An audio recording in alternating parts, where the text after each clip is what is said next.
Hello everyone, welcome back to my YouTube channel that is Life Science. And today we will discuss about a new topic which is biological classification. So आज हम study करेंगे biological classification की. So हम बात करते हैं उस time की जब अर्थ पे इतने सारे फ्लोरा एंड फौना जितने भी प्लांट एनिमल प्रेजेंट थे वो क्लासीफाई नहीं थे, जितने भी माइक्रो ऑर्गेनिज्म थे वो भी क्लासीफाई नहीं थे. तो हम बात कर रहे हैं लीनियस की टाइम में जब सारे प्लांट एनिमल माइक्रो ऑर्गेनिज्म ये क्लासीफाई नहीं थे और वो इनकी स्टडी करना चाह रहे थे. तो उन्होंने सोचा कि इसको हम किस वे में क्लासीफाई करें सारे प्लांट एनिमल माइक्रो ऑर्गेनिज्मों की हमारे लिए जो स्टडी मैटर है वो थोड़ा सा इजी हो जाए और हम सभी को क्लासीफाई भी कर पाएँ. तो उन्होंने लिनियस ने अपने टाइम पे क्या किया कि उन्होंने प्लांट और एनिमल यानी फ्लोरा फ्लोना और माइक्रो ऑर्गेनिज्म को दो किंगडम में क्लासीफाई कर दिया. पहला जो किंगडम था वो था Plantae and second case is animal. तो उन्होंने प्लांट और एनिमल दो केस में इसको क्लासीफाई कर दिया. तो प्लांट के केस में सारे प्लांट्स आ गए और एनिमल के केस में सारे एनिमल्स आ गए. बट वहाँ पे प्रॉब्लम ये आई कि जो प्लांट और एनिमल में जो ऑर्गेनिज्म और या फिर प्लांट्स रखे गए उसमें ये क्लैरिफाई नहीं हो पा रहा था, ये एक सफिशिएंट क्लासिफिकेशन नहीं था उस टाइम के अकॉर्डिंग, क्योंकि जो प्लांट एनिमल के केस में जितने भी ऑर्गेनिज्म और प्लांट रखे गए वो ये नहीं क्लैरिफाई कर पा रहे थे कि वो यूकैरियोट्स हैं या फिर प्रोकैरियोट्स हैं, मल्टी सेलुलर हैं और यूनिसेलुलर हैं, फोटोसिंथेटिक है यानी इट मीन्स ग्रीन एल्गा है या फिर non photosynthetic it means fungi है. तो ये क्लासीफाई ना होने की वजह से ये हमें क्लियर नहीं हो पा रहा था. तो लिनियस के टाइम का जो क्लासिफिकेशन था वो काफ़ी टाइम तक चल नहीं पाया और वो कुछ दिनों बाद ख़त्म हो गया. तब 1969 में आर एच विटकर साइंटिस्ट ने 5 किंगडम क्लासिफिकेशन दिए, जिसमें उन्होंने पहला किंगडम क्लासिफिकेशन जो दिया वो था Monera, second is protista, fungi, Plantae and Animalia. तो उन्होंने 5 किंगडम क्लासिफिकेशन दिए. अब सोचने की बात ये थी कि जो पहले के केस में था उसमें सिर्फ प्लांट था और सेकेंड एनिमल था, बट यहाँ पे 3 कैटेगरी और आ गई जिसमें मोनेरा, प्रोटिस्टा, फंगी ये 3 मैटर्स और आ गए. तो एक्चुअल में ये मोनेरा, प्रोटिस्टा, फंगी की क्या केसेस थे जो कि डिफ़र थे इस प्लांट और एनिमल के केस से, अब हम उसके बारे में जानेंगे. तो मोनेरा में जो ऑर्गेन्स रखे गए उनकी क्या फीचर्स थे, प्रोटिस्टा में जो रखे गए उनके क्या फीचर्स थे, वो कैसे एक दूसरे से डिफ्रेंशिएट कर रहे थे, अब हम उसके बारे में जानेंगे. तो इसके लिए मैं आपको ये चार्ट जो है उसके अकॉर्डिंग थोड़ा सा ओके. देन अब हम स्टडी करेंगे कि एक्चुअल में ये जो पहले लिनियस के टाइम में क्लासिफिकेशन हुआ था प्लांट और एनिमल के केस में, और जो दूसरा क्लासिफिकेशन हुआ विच इज़ विटकर ने जो दिया, उन्होंने 5 किंगडम क्लासिफिकेशन जो दिए Monera, protista, fungi, Plantae and Animalia. अब जो प्लांट और एनिमल के केस में रखे गए थे उनको क्यों अलग कर दिए गए मोनेरा, प्रोटिस्टा एंड फंगी में, क्या क्या फीचर्स थे उनके, तो इसकी स्टडी हम करेंगे. तो सबसे पहला जो पॉइंट आता है कि अगर हम बात करें कि इनकी सेल का टाइप क्या था, इट मीन्स वो प्रोकैरियोट्स थे या यूकैरियोट्स थे. यही तो प्रॉब्लम थी हमारे लिनियस के केस में कि हमें ये क्लैरिफाई नहीं हो पा रहा था कि जो ऑर्गेनिज्म और प्लांट रखे गए हैं वो प्रोकैरियोट हैं या फिर यूकैरियोट हैं. तो सबसे पहले हम इसी के बारे में बात करेंगे. तो जो सेल टाइप था वो मोनेरा के केस में प्रोकैरियोटिक था. प्रोकैरियोटिक का मतलब यहाँ पे ये है कि प्रोकैरियोटिक और यूकैरियोटिक भी मैं यहाँ पे आपको क्लियर कर देती हूँ कि प्रोकैरियोट्स में जो न्यूक्लियस होता है वो वेल डिफाइन नहीं होता है और यूकैरियोट्स के केस में न्यूक्लियस वेल डिफाइंड होता है. ओके, तो इसके बेस पे उन्होंने 5 किंगडम क्लासिफिकेशन का पहला उनका पॉइंट था. तो जो मोनेरा थे उसमें सारे प्रोकैरियोट्स आए थे, यहाँ पे न्यूक्लियस वेल डिफाइंड नहीं था. सेकेंड जो प्रोटिस्टा का केस था उसमें यूकैरियोट्स से सारे थे, फंगी में भी यूकैरियोट्स थे, प्लांटी में भी यूकैरियोट्स थे और एनिमल के केस में भी सारे यूकैरियोट्स थे. अब यूकैरियोट के साथ साथ ये क्यों मोनेरा से अलग कर दिया गया, क्योंकि इसमें सिंगल सेल यूकैरियोट्स थे, सिंगल सेल यूकैरियोट्स, और फंगी के केस में सिंगल सेल नहीं मल्टी सेलुलर यूकैरियोट्स थे. और प्लांट के केस में प्लांट के केस को बिल्कुल अलग कर दिया क्योंकि इसमें सेल वॉल का थोड़ा सा डिफ्रेंशिएशन था. तो उसके बारे में अब हम जानते हैं. सेकेंड केस था सेल वॉल. सेल वॉल की अगर हम बात करें तो मोनेरा का जो था cell wall, it means cell के ऊपर की जो वॉल है उसकी फीचर्स की बात करें तो जो मोनेरा में था वो नॉन सेलुलोजिक, इट मीन्स उसके सेल वॉल में सेलुलोज नहीं प्रेजेंट था, उसमें सिर्फ पॉलीसैकेराइड और अमीनो एसिड के कॉन्स्टिट्यूएंट प्रेजेंट थे। प्रोटिस्टा में कुछ जो प्रोटिस्टा में ऑर्गेनिज्म रखे गए उनके कुछ केसेस में सेल वॉल प्रेजेंट थी और कुछ में नहीं प्रेजेंट थी, उसके बेस पे अलग कर दिया गया। फंगी में क्या हुआ कि जो सेल वॉल है वो प्रेजेंट तो है, बट फंगी का केस सबसे अलग था क्योंकि इसके सेल वॉल में सेलुलोज ना होने के साथ साथ इसका जो सेल वॉल था वो काइटिन एंड पॉलीसैकेराइड से बना हुआ था। तो काइटिन प्रेजेंट होने की वजह से ये बिल्कुल अलग हो गया और सभी के सेल वॉल के कंपैरिजन में।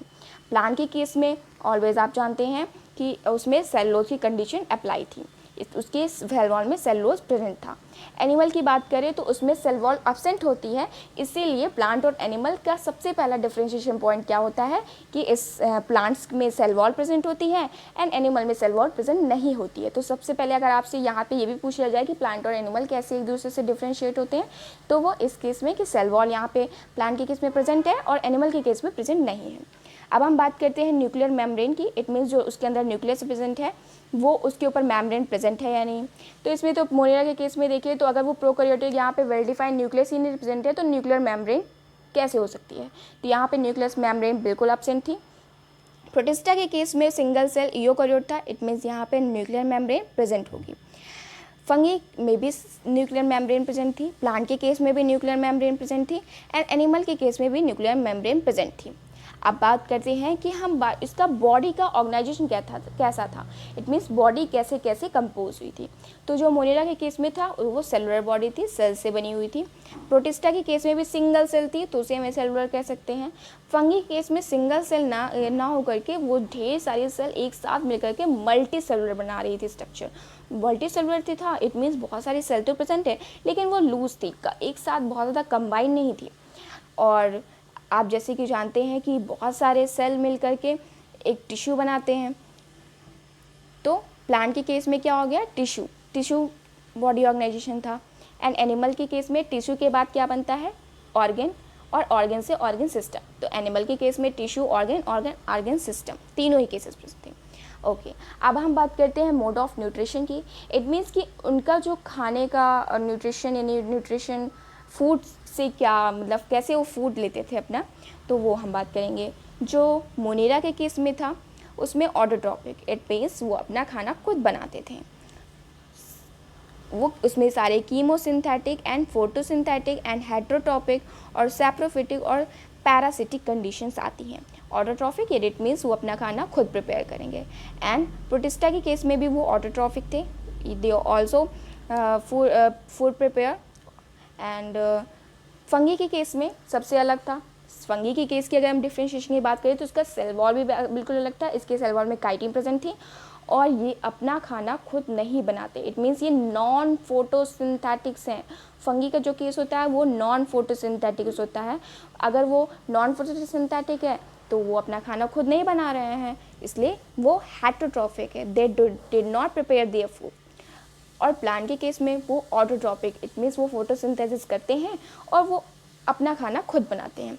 एनिमल का केस जो था वो हेट्रोट्रॉपिक, इट मीन्स कि वो जैसे हम एनिमल के केस में हम ही आते हैं और हम दूसरों पर डिपेंड है, इट मीन्स प्लांट के ऊपर डिपेंड है अपने खाने के लिए, तो वो बिल्कुल अलग कंडीशन हो जाती है।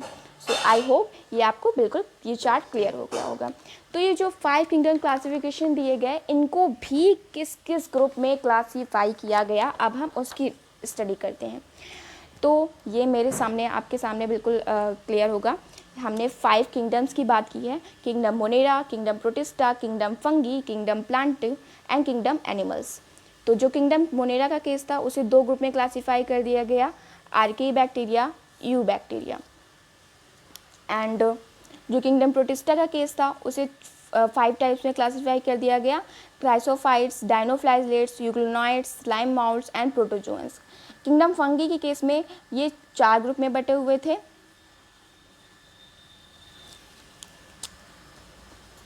ये 4 के ग्रुप में बटे हुए थे। फर्स्ट वन इज़ फाइकोमाइसिटीज़, जिसकी सब क्लासेस थी oomycetes and zygomycetes, ascomycetes, basidiomycetes and deuteromycetes. Kingdom plant के केस में इसको 5 टाइम्स में डिफ्रेंशिएट कर दिया गया, algae, bryophytes, pteridophytes, gymnosperm and angiosperm. Algae को कुछ 3 पार्ट्स में और डिवाइड कर दिया गया। इसकी सब क्लासेस थी क्लोरोफाइसियाई, फायोफाइसियाई एंड रेडोफाइसियाई। ब्रायोफाइट्स के केस में ये लिवरवर्ट्स एंड मॉसेस के केस में क्लासीफाई हो गया। फिर किंगडम एनिमल की बात करें तो इसमें यहाँ पे डिवीज़न ना करके इसमें हम फाइलम पढ़ते हैं, Porifera, Coelenterata, Ctenophora, Platyhelminthes, Aschelminthes, Annelida, Arthropoda, Mollusca, Echinodermata, Hemichordata and Chordata. तो ये किंगडम जो 5 किंगडम क्लासिफिकेशन दिए गए उसको और किस किस ग्रुप में क्लासीफाई किया गया और प्लांट और एनिमल के जितने भी माइक्रो ऑर्गेनिज्म उसे किस किस ग्रुप में रखा गया, ये यहाँ पे आपको क्लियर हो गया होगा। अब जब मेरा पॉइंट ऑफ व्यू था कि मुझे पहले ये नहीं क्लैरिफाई हो पा रहा था कि जो बीजे या इट मीन्स जो ब्लू ग्रीन एल्गी है और साइनोबैक्टीरिया है वो एक एल्गी है या फिर बैक्टीरिया। तो इसके अगर केस पढ़ें तो ये blue green algae it means algae and cyanobacteria. तो अब ये एल्गी है और बैक्टीरिया, इसमें ऑलवेज कन्फ्यूजन क्रिएट होती है। तो ये जो है पहले तो इसे एल्गी के केस में रखा गया था, बट आफ्टर फ्यू पॉइंट्स इसे हमने बैक्टीरिया में के केस में रख दिया और ये मोनेरा के केस में आ गया। साइनोबैक्टीरिया एक मोनेरा यानी कि मोनेरा के किंगडम क्लासिफिकेशन में आ गया। सो इसकी क्या क्या पॉइंट्स थे और किस वजह से इसे पहले एल्गी में रखा गया एंड देन हमने इसको बैक्टीरिया में रख दिया, अब हम इसे समझते हैं। क्या जो ब्लू ग्रीन एल्गी है इसके पास क्लोरोफिल प्रेजेंट था, जो कि किस में प्रेजेंट होता है, हायर प्लांट्स में प्रेजेंट होता है। तो ये सोचा गया कि शायद ये प्लांट के केस में ही आएगा, तो इसे उन्होंने एल्गी में रख दिया था। दूसरा पॉइंट जो था उन्होंने कहा कि ये ऑक्सीजनिक यानी कि फोटोसिंथेसिस, अब वो क्लोरोफिल प्रेजेंट है इट मीन्स फोटोसिंथेसिस वो करेगा ही, तो वो कैरी आउट ऑक्सीजन भी कैरी आउट करता था और फोटोसिंथेसिस करता था। तो इन 2 पॉइंट्स की वजह से पहले तो उसे एल्गी के केस में रखा गया, बट कुछ और पॉइंट्स जो हमें मिले कि इसका जो स्ट्रक्चर था वो प्रिमिटिव था, non nuclear envelope it means nucleus के ऊपर एनवेलप नहीं प्रेजेंट था, इसमें सर्कुलर डीएनए प्रेजेंट था, बैक्टीरिया की सेल वॉल प्रेजेंट थी एंड यस ये सिंगल सेल भी था। तो primitive structure, non nuclear envelope, cellular DNA, bacterial cell wall और सिंगल सेल होने की वजह से इसे बाद में किंगडम मोनेरा के केस में रख दिया गया। इट मीन्स अर्लियर केस में तो इसे किंगडम प्लांटी के केस में रखा गया था, but now they are place under kingdom Monera. I hope ये आपको बिल्कुल क्लैरिफाई हो गया होगा कि एक्चुअल में इसके केसेस क्या थे और किस वे में kingdom Monera, kingdom protista, kingdom fungi, kingdom Plantae and kingdom Animalia को क्लासीफाई किया गया। और आपकी जो कन्फ्यूजन रही होगी वो भी मैंने जो मेरे टाइम पे कन्फ्यूजन है तो आई होप मैंने कोशिश की है कि मैं वो आपको बिल्कुल क्लियर कर दूँ।